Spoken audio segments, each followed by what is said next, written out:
নমস্কার বন্ধুরা, আজকে আপনাদের জন্য নিয়ে এসেছি মঙ্গলচণ্ডী বা জয় মঙ্গলবারের ব্রতবিধি ও ব্রতকথা।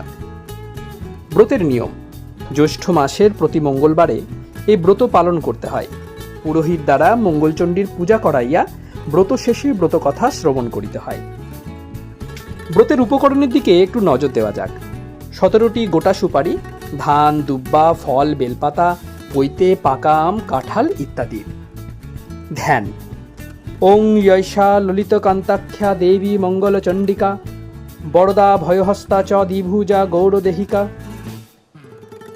রক্তপদ্মাস্তনাস্থ চ মুকুটোজ্জ্বল মণ্ডিতা রক্তকৌশেয় বস্ত্রা চ স্মিতবত্রা শুভাননা নবযৌবনা সম্পন্না চার্বঙ্গী ললিতপ্রভা।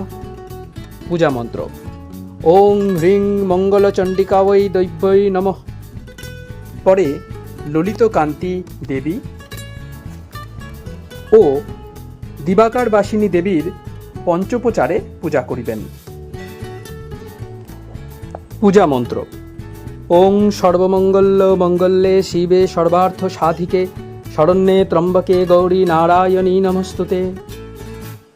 ব্রতকথা: রত্নাবতী নামে এক ভক্তিমতী সধবা ব্রাহ্মণী ছিল।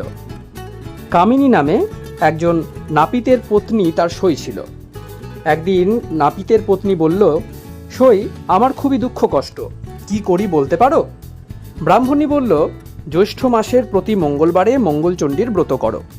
সইয়ের কথা শুনে সে ব্রত করল। তার ফলে তার সব দুঃখ দূর হলো। কিছুদিন পরে সে সুখ সহ্য করতে না পেরে, কি করবে ঠিক করতে না পেরে, বেনেদের লাউ গাছ ছিঁড়ে দিল। তাতে গাছ আরও বেড়ে গেল। শেষে যুক্তি করে ভাগাড়ে গিয়ে রাজার মরা হাতি ধরে কাঁদতে লাগলো। হাতিটা মঙ্গলচণ্ডীর দয়ায় বেঁচে গেল।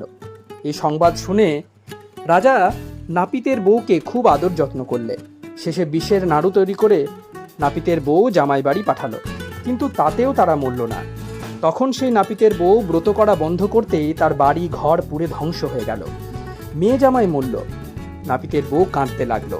শেষে মা মঙ্গলচণ্ডী ছদ্মবেশে দেখা দিলেন। নাপিতের বউ কাঁদতে কাঁদতে তার পায়ে ধরে সব বললে। মা মঙ্গলচণ্ডী সব শুনে তাকে আবার ব্রত করতে বললেন। ব্রত করার ফলে তার আবার ঘর বাড়ি জমি জমা ফিরে পেল। মেয়ে জামাই বেঁচে উঠল। মা মঙ্গলচণ্ডীর দয়ায় তার সব দুঃখ ঘুচে গেল। সেই থেকে এই ব্রত চারিদিকে প্রচার হলো। অথ মঙ্গলচণ্ডী বা জয় মঙ্গলবারের ব্রতকথা সমাপ্ত।